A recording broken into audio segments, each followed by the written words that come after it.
Donald Trump is a winner. He's going to win for the American people. That's just the way it's going to be. There's going to be no recession in America. Will these policies be worth it if they lead to a recession, even a short-term recession? These policies are the most important thing America has ever had. So it is worth it. It is worth it. I don't think the only reason there could possibly be a recession is because of the Biden nonsense that we had to live with. Donald? Yes, you read that right. One man inside the U.S. government could be setting up the biggest Bitcoin pump in history. And this isn't clickbait. It's bigger than most people realize. I'm talking about the U.S. Commerce Secretary, Howard Lutnick. I'm talking about his web of connections that puts him right in the middle of a shadow network of whales holding nearly 600,000 Bitcoin. So why is someone with that much power building a $2 billion Bitcoin machine? And what does Tether have to do with all of this? And is the U.S. government actually planning a sovereign wealth fund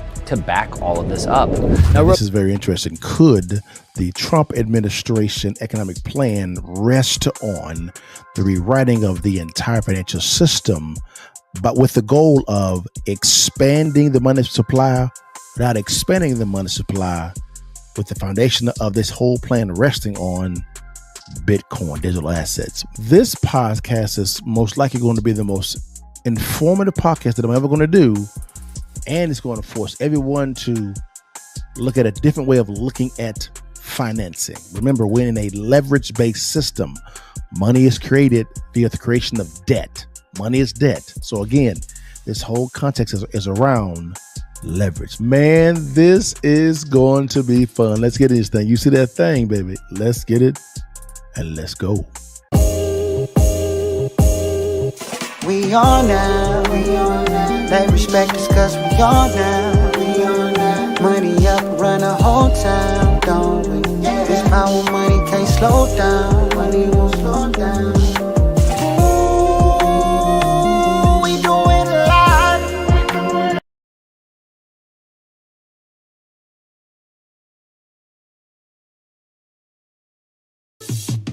Why they party? I'm in here grinding. Money I'm stacking. Why they rock diamonds? I can't relate to them, ain't my shit common. I set a goal for me 2 or 3 commas. 7 figures, 8 figures to 9 figures. On a slow pace to get rich quick. Same time we just think different. Cause when you make it, it hit different.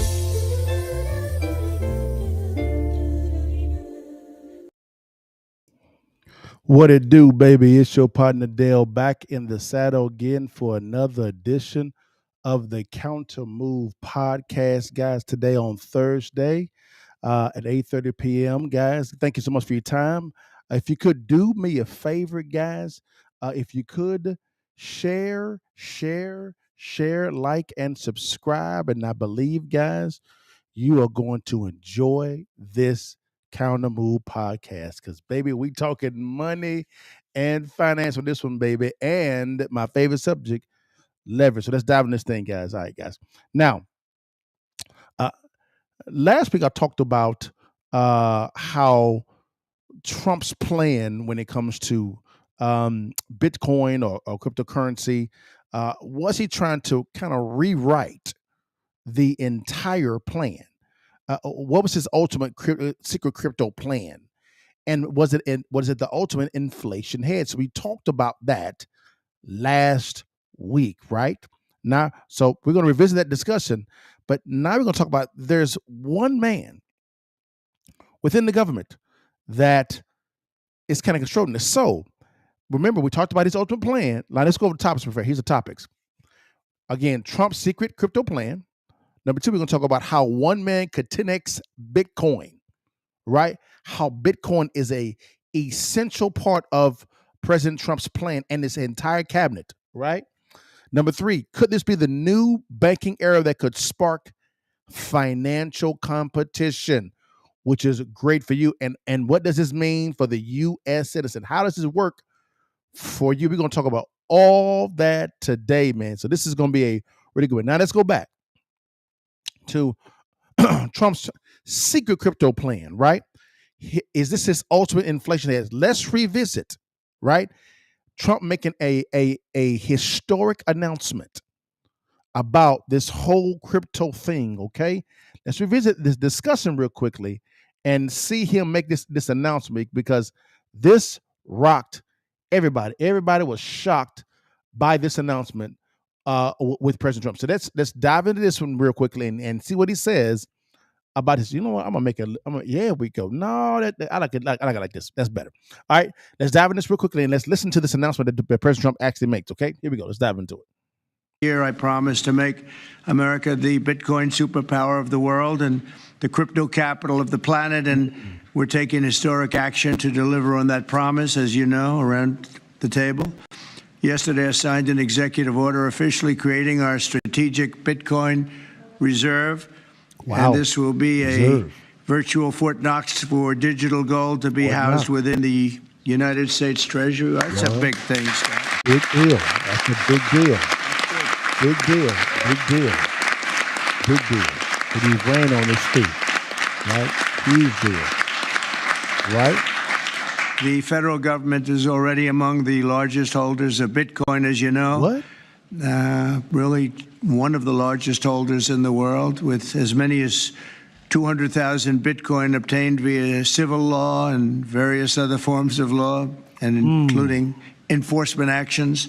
These existing holdings will form the foundation of the new reserve. What new Unfortunately, reserve? in recent years, the U.S. government has foolishly sold tens of thousands of additional Bitcoin that were worth billions and billions of dollars had they not sold them. Wow. But they did sell them, mostly during the Biden administration. Wow.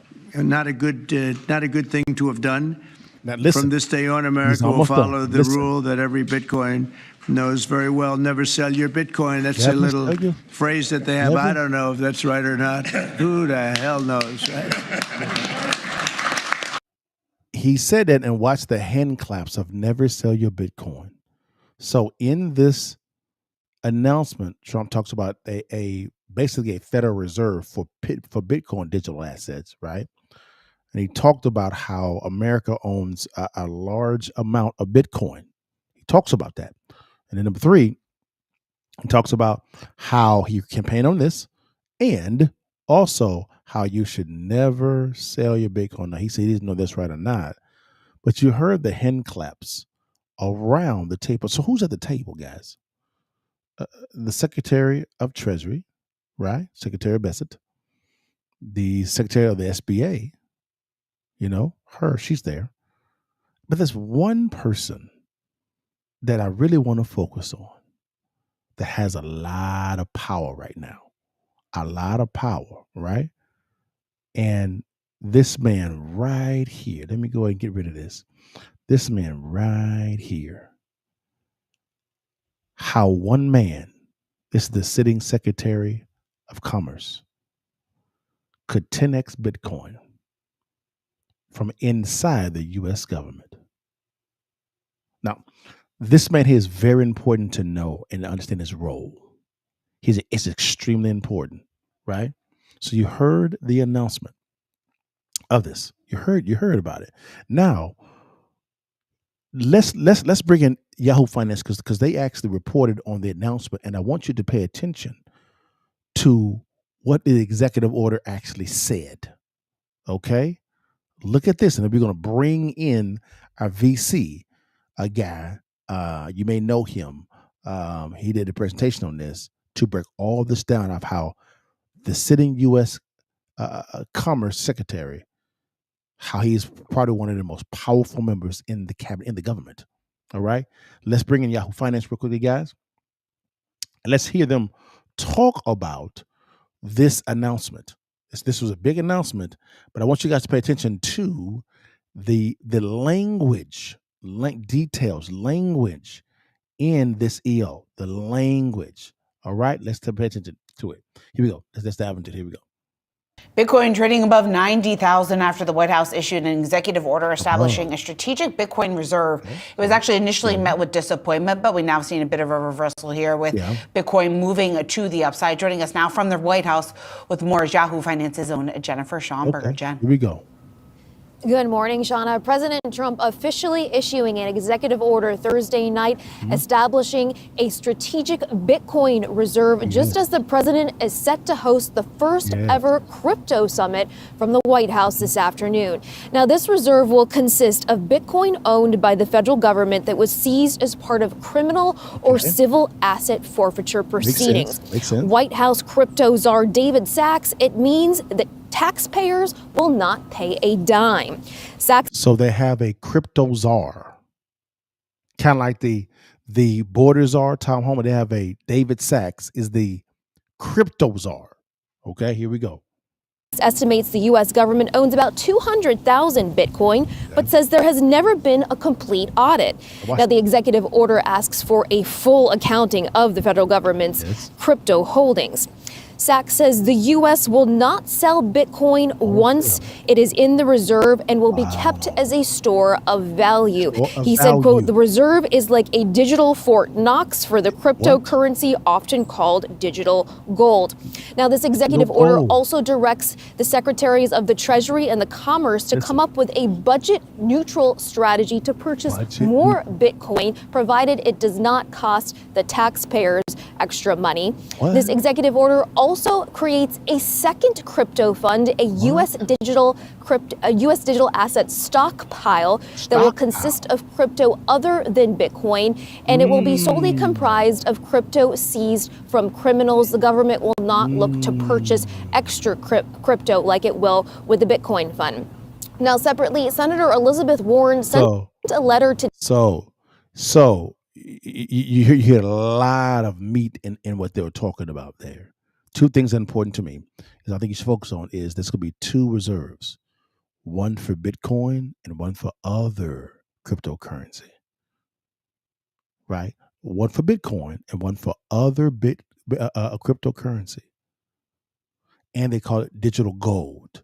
And they're not selling it once it's there in the reserve because they view Bitcoin as being a store of value. Oh, does that sound dollar-like or petrodollar-like? Because the whole value of the dollar rests on the petrodollar. In other words, oil. Oil was had in the past and currently also the lion's share of it is it has been traded and or bought using the dollar bill, the dollar. That's where you get the term petrodollar. Therefore, that kind of stored the value of the U.S. dollar. Now, when he actually sanctioned Russia, what happened was it kind of turned the commodities industry globally into the Wild Wild West. Let me give you an example. Russia is a huge exporter of petrol oil, right? One of their buyers is the country of China. Now, in the past, whenever oil was sold, it was sold within the currency of the dollar bill, right? Now, what's happening is when this all actually happened, is now after the sanction that Biden did, right? I don't know why he did it. Understand why he did it. Again, it sent the commodities industry into the Wild Wild West. Now, what happened? Russia continued to export oil because that's how they make the lion's share of their revenue when it comes to Russia. Now, watch this now. They're still selling it to China, which is fine, right? And also other states as well. Now, one of them was Germany as well. But guess what? China was actually buying the oil not with the U.S. dollar, but with the Chinese currency. Because the move of sanctioning China destabilized the commodities market. So therefore, the countries did not trust the U.S. dollar, so they began to buy oil and some other goods in their own currency. Even Saudi Arabia was doing it in their currency. That's how that move that Biden did was destabilized. Now again, that agreement when it comes to making the U.S. dollar the chief currency to buy oil in, which countries are still doing to this day. The lion's share of the acquisitions, and when it comes to petrol is done in the U.S. dollar. I want to make that clear, right? But it destabilized, it destabilized the value of the dollar because the countries didn't trust it anymore because it was a handshake agreement. and the U.S. violated that. That's what actually happened, right? So therefore, now get this counter. Now get this counter. I'm unfolding this for you. China, seeing this move, made a smart move. What did they do? China created its own crypto, its own coin, because they saw this was a chance for them to be able to kind of make a move in the U.S. and kind of sidestep sanctions from the U.S., right? So they created their own coin. They were actually behind Biden actually winning the election, right? Because his policies were more friendlier to China. Okay, that's fine. That's Biden's policy. Didn't agree with it, but that's Biden's policy. Now, let's keep going. Trump wins in November 6th. He wins. Trump wins, right? Now what happens is another economic policy comes into play. Trump, being a real estate mogul himself, sees the play that China has made when it comes to crypto. So what did President Trump begin to do while he was campaigning? He actually campaigned on this play on Bitcoin, which is making Bitcoin a Federal Reserve. Now, to kind of unfold a little bit more, you actually have the Secretary of the Chairman of the Federal Reserve, Chairman Powell, as well as President Trump going kind of button heads. President Trump wants the Fed chairman to lower the rates, right? But at the exact same time, the Fed chairman says, no, I'm going to keep them the same. And I actually agree with the Fed chairman because of the fact that there was so much printing that was done in the last year of the Trump administration, right? Because of COVID, and throughout the Biden administration as well also. Now get this, guys. In the last 5 years, 40% of this nation's currency was printed in the last 5 years. Let me say that again.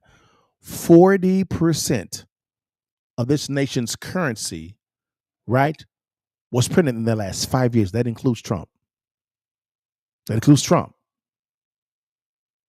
Right? So I kind of agree with the Fed chairman when it comes to keeping the rates the same because there's so much excess cash in the market. Now, Trump got a problem now because Trump actually ran on lowering down interest rates, lowering down prices, making America wealthy again. He got a problem because now he has to figure this out. But this is the reason why he actually ran on Bitcoin. I noticed that when Trump was sitting down doing the podcast, as well as when he got elected, he was very calm when it comes talking about the economy. So was the Commerce Secretary, so was the Secretary of Treasury. They were all calm. Why? Of this next move, this announcement he makes concerning Bitcoin, creating its own Federal Reserve. So look at how it kind of mimics the Federal Reserve Bank. So yeah, the Federal Reserve Bank that actually has a chairman, Chairman Powell, right? Which is not federal. It has no reserves. It's not a bank, right? And then he creates essentially a Federal Reserve Bank for Bitcoin and cryptocurrency because it's going to be two reserves, right? Now, he's going to begin. You're going to see in a second. He's going to begin. His goal is to create a store of value for cryptocurrency, right? And to funnel all this to the financial system. Does that make sense? Does that seem similar to the current system? You see what I'm saying? When debt is created, money is just debt. When debt is created, money flows to the banks, right? And then what happens is the banks then, of course, lend that money out. Long and short of it is what happens, right? The same thing when it comes to Bitcoin. He is essentially taking control of Bitcoin. Now, why do we do that for? Guys, did you guys know out of all the cryptocurrency transactions that's done throughout on the globe, 95% is done via the US dollar? What you say, Chuck? 95% of all cryptocurrency transactions is transacted by the US dollar. Sound familiar to the petrodollar? Do you see why he's saying digital gold? Do you see why he's saying don't sell your Bitcoin. Do you see how he's saying we need to have two reserves, one for Bitcoin and one for other cryptocurrencies? Do you see? It's kind of like he's setting up another financial system and allowing for the system itself on the cryptocurrency side, the market itself, to force the Fed chairman to lower the rates. Not because of the normal system, it's because this new system he's created. Man, this is so good, y'all. This is so good. I hope I'm not boring you guys. So let's dive in this real quickly, guys. Now, let's bring in this here. Now, let's talk about this man. This man here, Howard Ludwig. He is the sitting Secretary of Commerce. How this one man could 10x Bitcoin from inside of the U.S. government. We're going to talk about his background and what he's setting up. Man, this is going to be so good. But before we do that, guys, let me bring in. I want you to see how confident Secretary Ludwig is real quickly when it comes to the economy. He went on CNBC, right? And he's talking to them about what's going on. I want you guys to see how calm he is. How calm he is. It's scary how calm he is, but you're going to see why he's so calm here in a second. Here we go. Let's dive into this real quickly and listen to our Secretary of Commerce. Here we go. The president want a rising stock market because we do have stocks 6% off the highs, and confidence is being shaken here a little bit around business. I know you guys wanted lower interest rates, and you're getting that, but kind of for the wrong reasons, because now there's worries about growth and potentially recession because of a trade war. The president wants American growth and American prosperity. Okay, and the fact that the stock market goes down 0.5% or 1%, it goes up 0.5% or 1%, that is not the driving force of our outcomes. Our outcomes are driven by, we want factory production in America. We want employment to explode in America. We want training for the new AI industrial revolution to happen in America. We're going to bring factories back to America. We're going to rebuild Michigan. We're going to rebuild Ohio. Why do those auto plants go to Canada? Why would we have auto plants go from Michigan to Canada? Why is that in our community's interest? We want to rebuild steel and aluminum. The president is focused on rebuilding America, and you are going to see growth in America. You're going to see an interest rate, when we balance the budget of the United States, you're going to see interest rates drop 1% or more. You're going to see the stock market explode. And if it doesn't do it tomorrow, that's because people just don't understand that they should be betting on Donald Trump. If I were them and I were your viewers, I would understand the long-term trade of Donald Trump is you bet on him, and he is the winner, and he is going to win for America. Well, we are going to obviously. That is a lot of confidence in not only the president, but also the economic plan. That's a lot of confidence, a ton of confidence. Now, we're going to see why he's so confident. We'll see why he's so confident, guys. All right. Now, let's dive into this now. This is what you came to see. How this one man could 10x Bitcoin, and it's from inside of the government. Man, this is going to be so good, y'all. All right, here we go, guys. Let's dive in this real quickly. All right. This is Mark Moss. He's going to introduce himself in the presentation, guys. And then what's going to happen is you're going to see he's going to get out a diagram and diagram all this out of how they're going to make this happen. Here we go. Yes, you read that right. One man inside the U.S. government could be setting up the biggest Bitcoin pump in history. And this isn't clickbait. It's bigger than most people realize. I'm talking about the U.S. Commerce Secretary, Howard Lutnick. I'm talking about his web of connections that puts him right in the middle of a shadow network of whales holding nearly 600,000 Bitcoin. So why is someone with that much power building a $2 billion Bitcoin machine? And what does Tether have to do with all of this? And is the US government actually planning a sovereign wealth fund to back all of this up?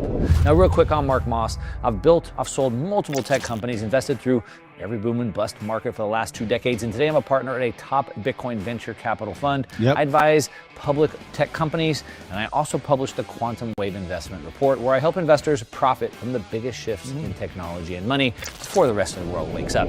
In this video, I'm going to break down exactly how Lutnick's strategy works, the $2 billion Bitcoin playbook that's unfolding right now, how it ties into 2 potential U.S. Bitcoin programs, yes, government-backed programs, why this could ignite the most aggressive Bitcoin bull run that we've ever seen. Trust me, this rabbit hole goes deep. So let's go. All right, guys. Subscribe. All right, so let's jump right into this. I'm going to use my whiteboard here on my computer to try to map all this out for you, draw it out for you.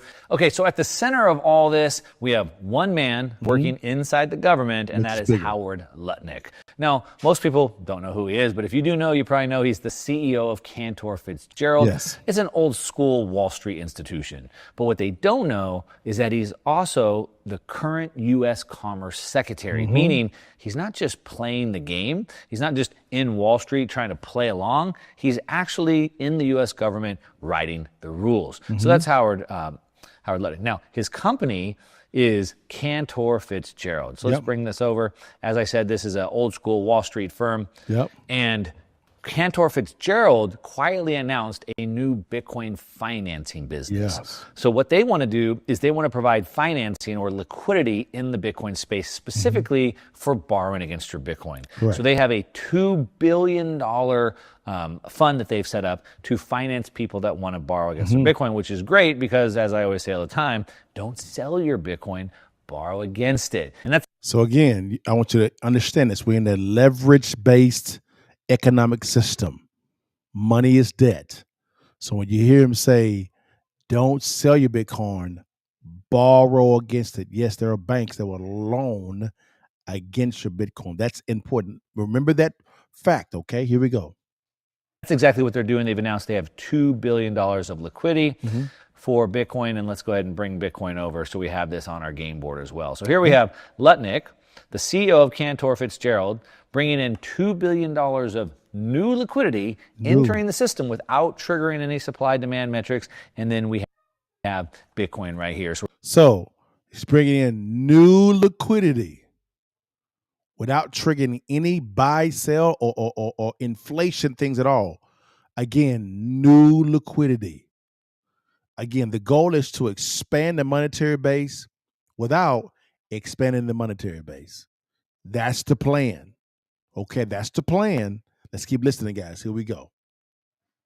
So we're starting to see how this is shaping up. Now, as I said, Lutnick is in the government. Now, before he was just part of Wall Street, but now he's part of Wall Street and he's in the government and he's writing the policy in order to do this. It's a book right out of Wall Street's financial engineering playbook. By the way, Bitcoin 2025 is coming up in Las Vegas here. I'm going to be there speaking. Come hang out. I'll put a link down below if you want to save some money on tickets and come hang out with me. You never know who's going to be there. Well, I'll be there. Okay, so now here's where it starts getting interesting. Now, Cantor Fitzgerald is an old school Wall Street investment firm. They've invested into many things, like, for example, over here, a very controversial company you might have heard quite a bit about, Tether.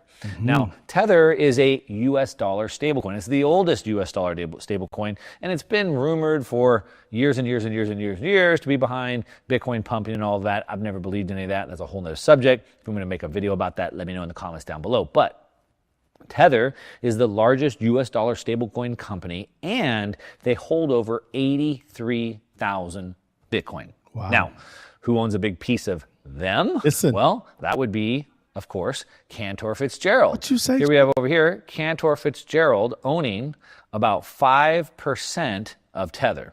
So Lutnick owns Cantor Fitzgerald, the CEO. They have now launched Bitcoin products, and they also own 5% of Tether over here. So Howard Lutnick owns Cantor Fitzgerald, and they own 5% of Tether. It's a powerful combination. And he's the sitting U.S. Commerce Secretary. Let's keep it going. And they specialize in Bitcoin, cryptocurrency.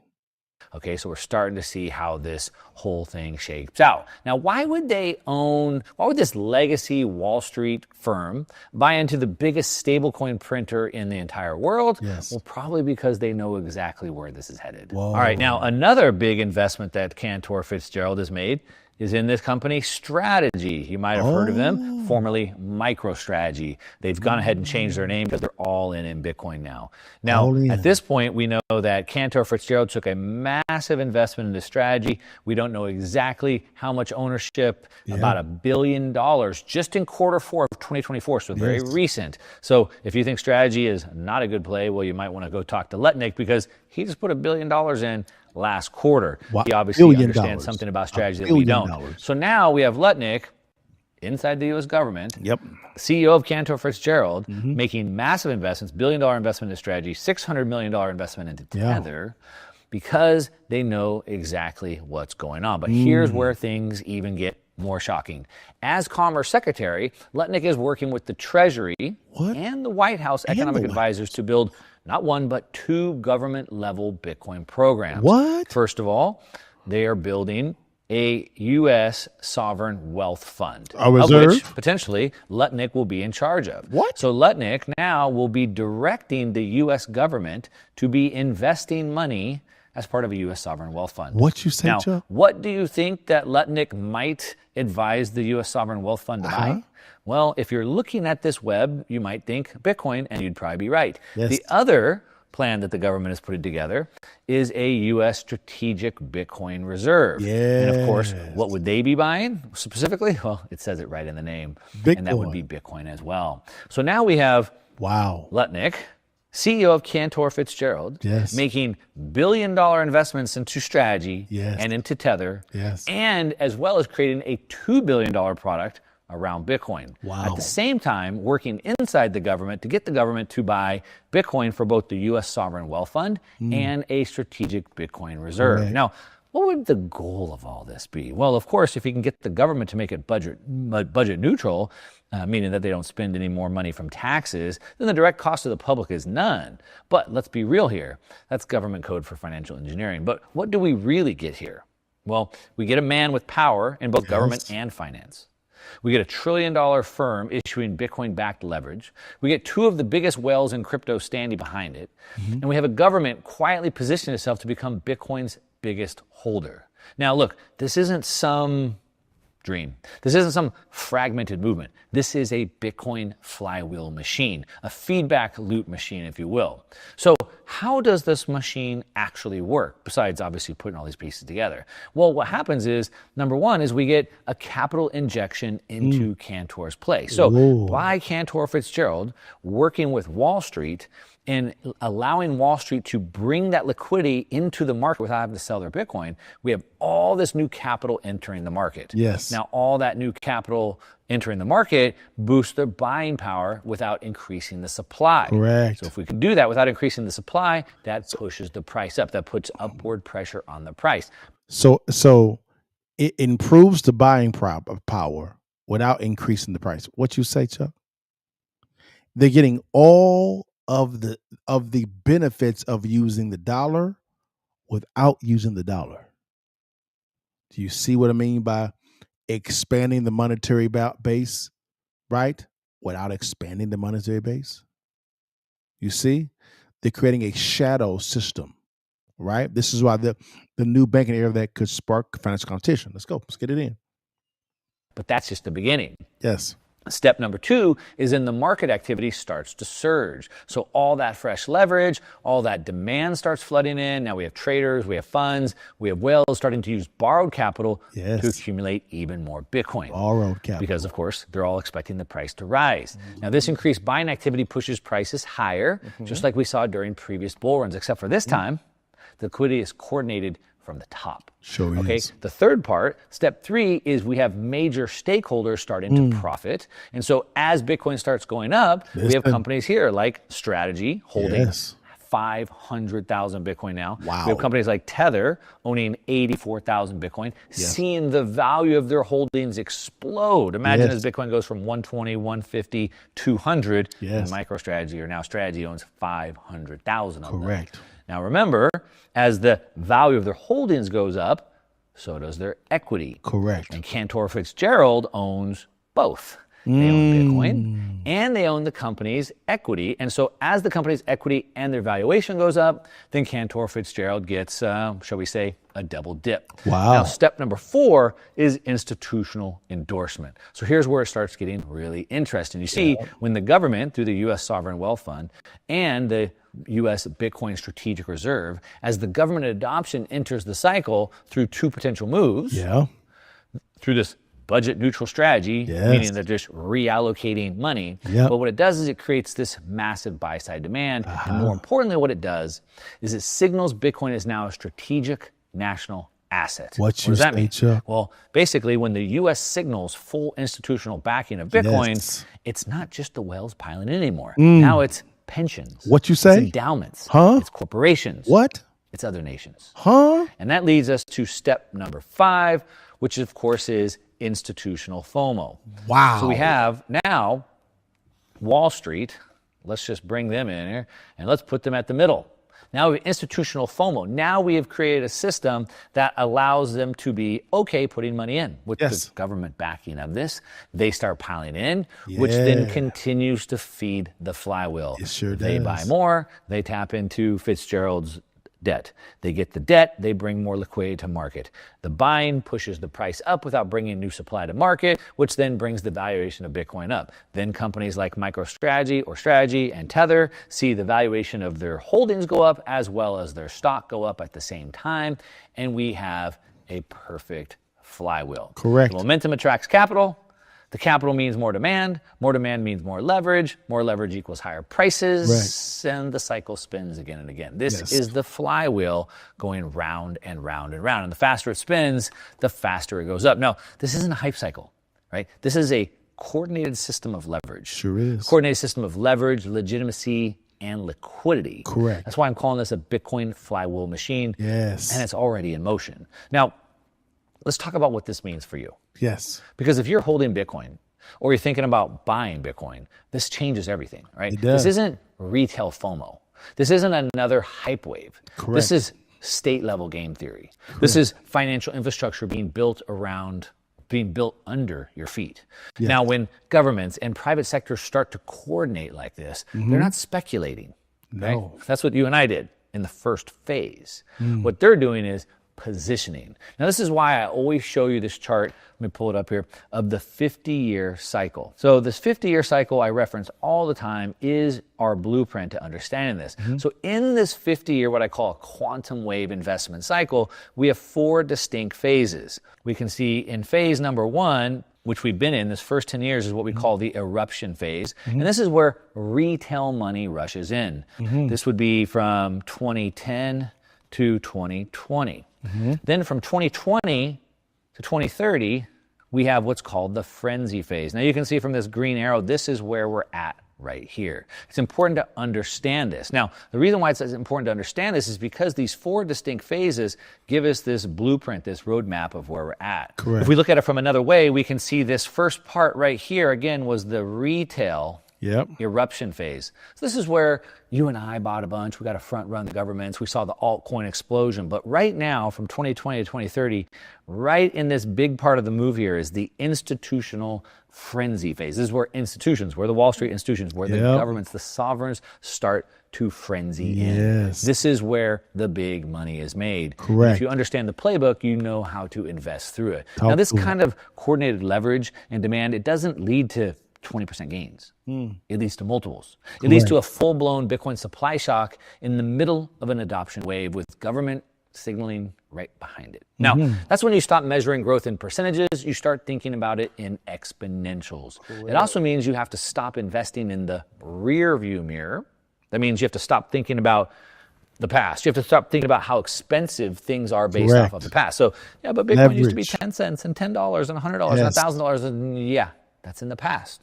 What we want to be doing is investing in the windshield. Correct. We want to be thinking about the future, thinking about things where things are going.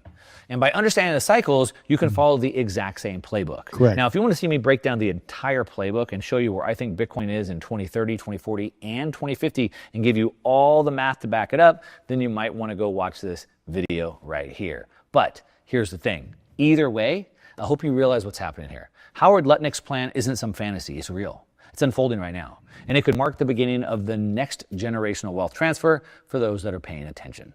Let me know what you think in the comments. So guys, man, I know there was a lot of information. That was a ton of information. I think Mark did a good job at breaking it down.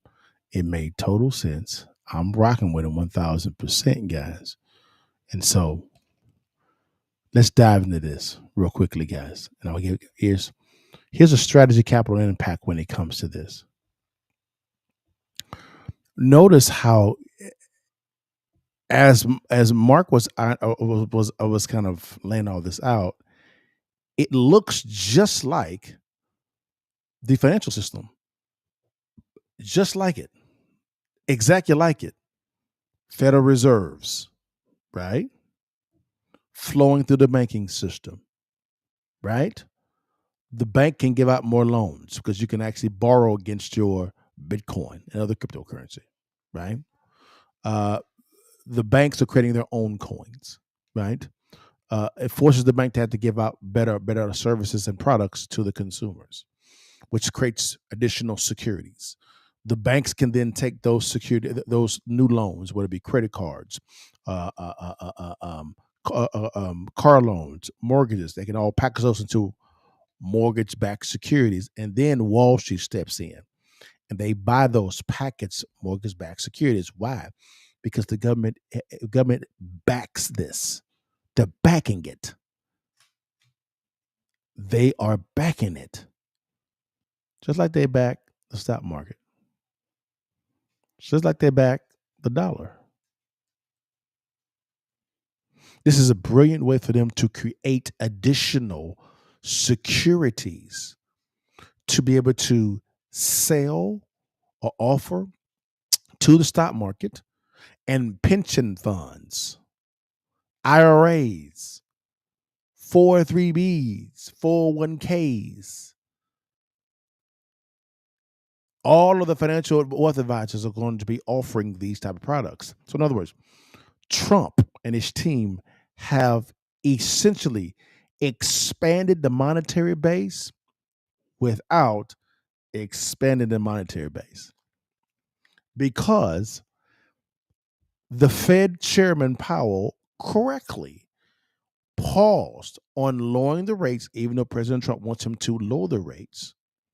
So Trump then says, okay, I know that you want to see some additional market trends in a certain direction for you to follow what I'm asking you to do, which is lower the rates.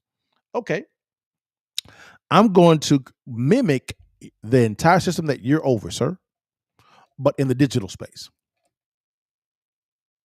I think only 4% of dollars are printed. 4% on the globe. 4%, all of them, the rest of them are digitized. They're digitized. So Trump rewrites the entire system, and he also instructs all of the executive branch entities to either amend policies and procedures, and also the IRS to amend or make friendly laws or statutes or tax law that shakes hands with Bitcoin and cryptocurrency. Although in the past, the government was adversarial against Bitcoin because it was a decentralized platform, and governments love centralized power, right? With 95% of all cryptocurrency transactions being done in the US dollar, this is a brilliant move, and it checks China, it checks Russia, it checks Iran, it checks South Korea, right? I'm sorry, North Korea. It checks any adversarial nation on the planet toward the U.S. It checks them all. because now the U.S. government has now said the new petrodollar is Bitcoin and the cryptocurrency, which we control because 95% of all the transactions on the globe are done via the U.S. dollar.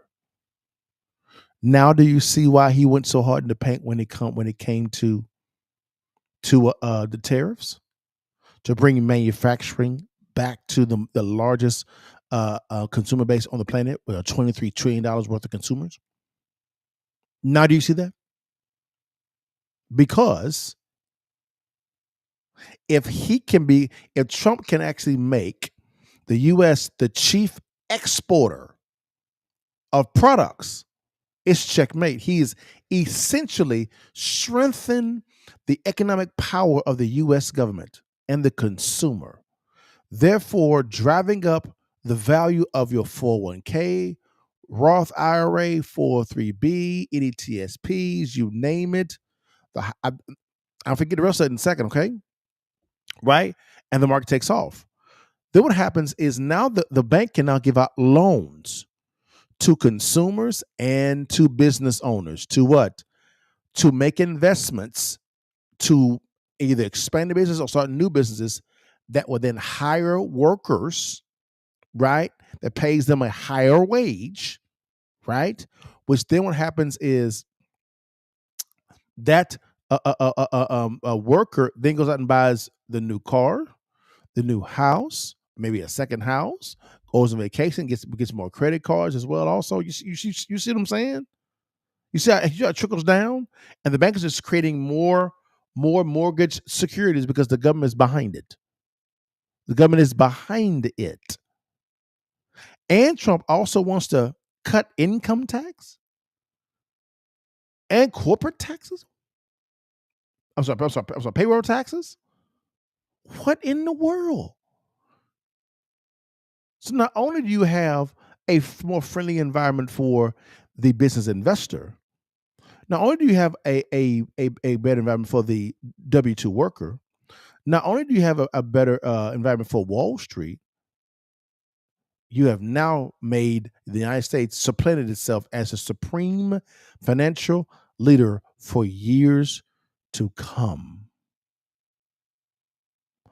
That's the strategy which attracts the capital, and the impact is a transformed economic system in the United States. Trump is trying to expand the monetary base without expanding the monetary base, therefore not causing inflation, which will then drive the Fed chairman to lower the mortgage interest rates. And then all those trillions of dollars come off the sidelines. And it makes Bitcoin more popular to the average consumer, and they'll begin buying more Bitcoin or other cryptocurrency. And they won't sell it, they'll just leverage it.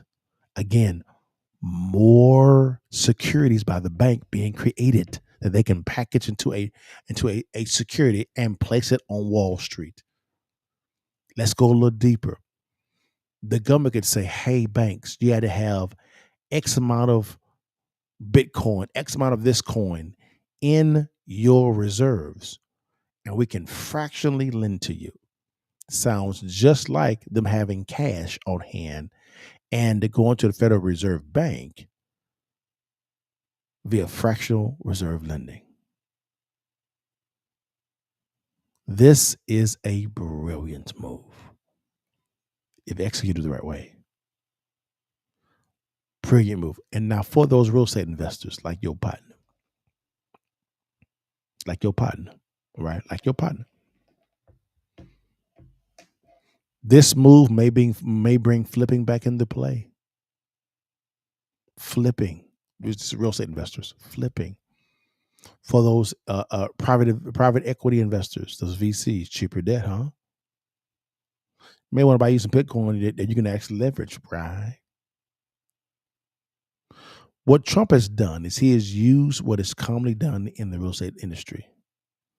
He has increase the value of an asset that may have been distressed, coupled it with the right partner, the dollar and the government, which is really like a renovation plan, which would then increase the value of the Bitcoin, which then increases the value of the entire economic base, which then increases the value of the U.S. economy. Don't be surprised if Donald Trump uses this play to buy Greenland, right? Or maybe even another country's debt. What you say, Chuck? Yes, sir. This, again, all this is done without printing any new money, because you just leverage the asset with debt. That's all you do, knowing that 95% of all the cryptocurrency is done through with the US dollar. Man, this is so good. This is so damn good, y'all. This is so damn good. Well, I'm ending.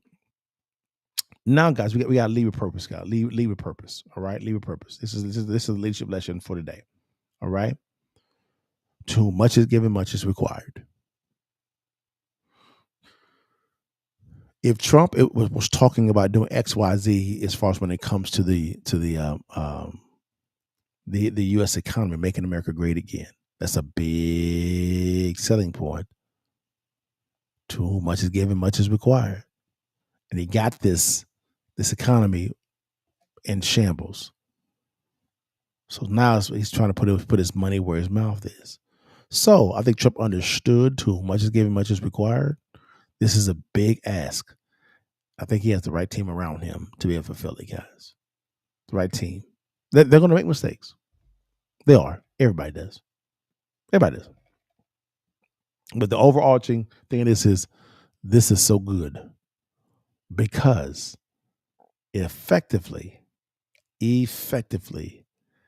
increases the monetary base without increasing the monetary base, therefore not causing any bottlenecks or inflation. Damn, that's good. That's good. I don't care if you don't like Donald Trump. You have got to say this is if you're honest, you got to say this is a great move. Smart move. If Biden did it, I'd give Biden a handclap of praise. If Clinton did it, I'd do the same thing. Obama did it, do the same thing. George Bush did it, I'd do the same thing. I would say the same thing, because why? It's so damn smart.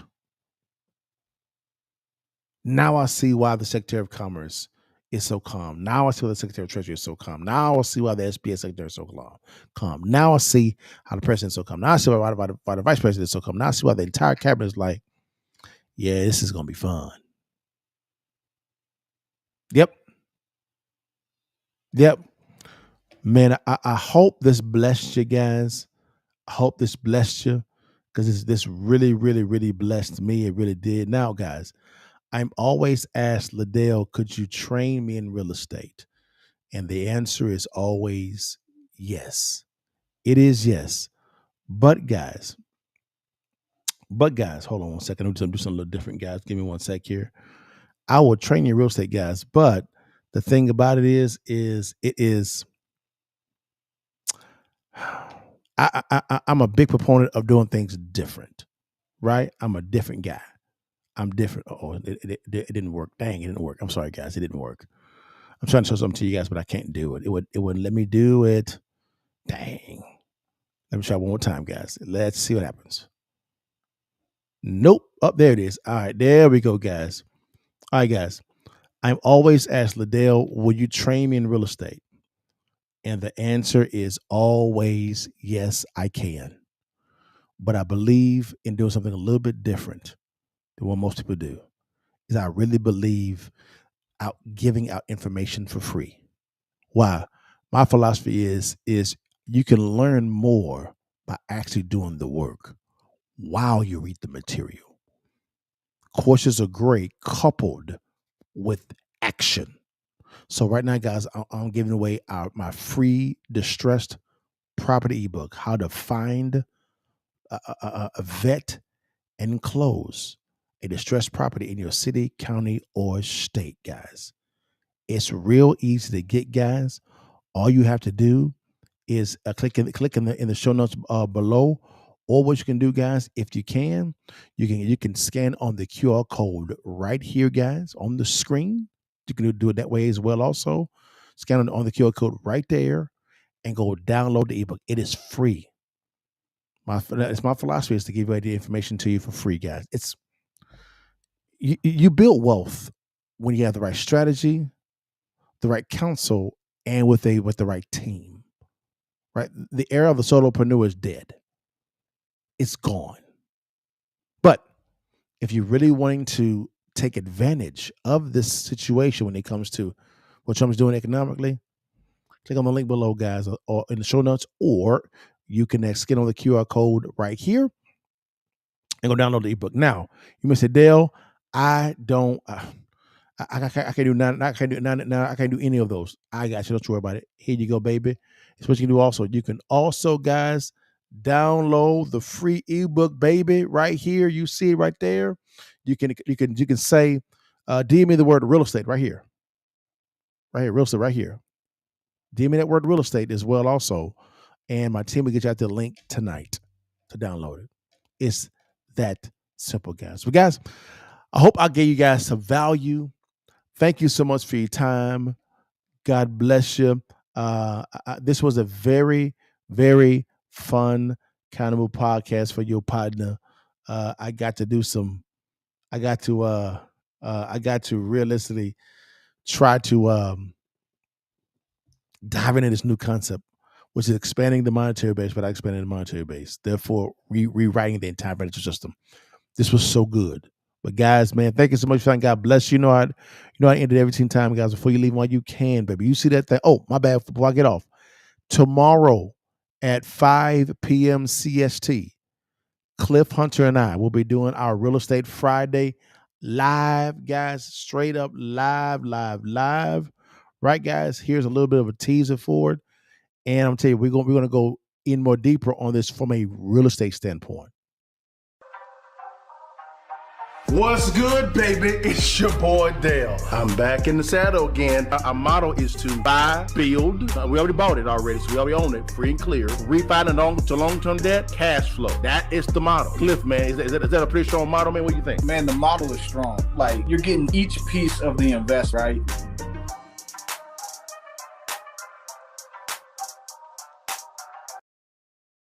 Yes, sir. Tomorrow at 5 p.m. CST, Real Estate Friday Live with your partner and Cliff.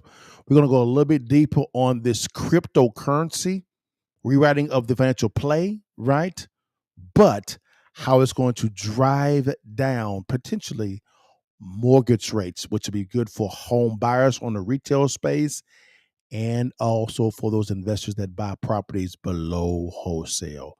Could flipping be coming back stronger and faster than ever with this potential new economy that Trump is trying to rewrite, right? So we're going to talk about all that tomorrow, guys. But guys, thank you so much for your time. God bless you. I ended every time, baby. Before you leave them while you can, baby. You see that thing, baby? Said take the picture for your mama and them and highlight your partner, guys. Bless you guys. See you next week, guys. All right, y'all. Peace. Okay, so you did fixes and flips first, or were they? Now it sounds like you're more buying whole. Okay, so you're wholesale first. Okay, because I was broke. I had no credit, I had no money, so I had to get some money coming in. So I learned how to do wholesale. And you were doing wholesaling at the good time too. 2000. When it wasn't so saturated. There was. I kind of saw the debacle coming. Okay, it didn't make any sense. I was like, wait a minute, how can you lend out to retail buyers 99.7%? Yeah, just a little bit of a down tick. It's insolvent. And you got to remember, in some states, because I lived in Florida at the time, you could have loan to value above 100% of your property. Right. The first property that I bought, it was 110%. We left the bank with like $30,000. Yes. Yeah. Yes. It was amazing to me. I was like, why am I not doing this all the time? But then clearly 08, 09 let me know why people shouldn't have been doing that all the time. 08, 09, that's why I made a lot of lion's share of my money. Wow. People were Okay. actually running from the cows. I was running to it. Of course. Because I saw it was coming. Okay. A lot of my business colleagues back then were buying flippers. Yeah. I didn't think it was wise for me to share 50% of my profit with Uncle Sam. He didn't do no work. Okay. So why would I give him free money? Of course. Of course. I said, Of course. okay, how can I make sure I'm still legal, but keep the lion's share of the cash flow? Of course. So I began studying the tax code with my accountants and CPAs, and I said, okay, I'm going to buy a whole lot of properties. Now watch this. I actually buy a lot of properties. I take home money when I actually acquire it. Every single time. Okay, you need to break that down just a little bit. If you wanted to know how successful real estate investors make money with their acquired real estate and not when they sell it, click on the link below or swipe up and download our free ebook, Distressed Property Investing. The blueprint is in the ebook. Stay blessed, holla at your partner, and download the ebook today.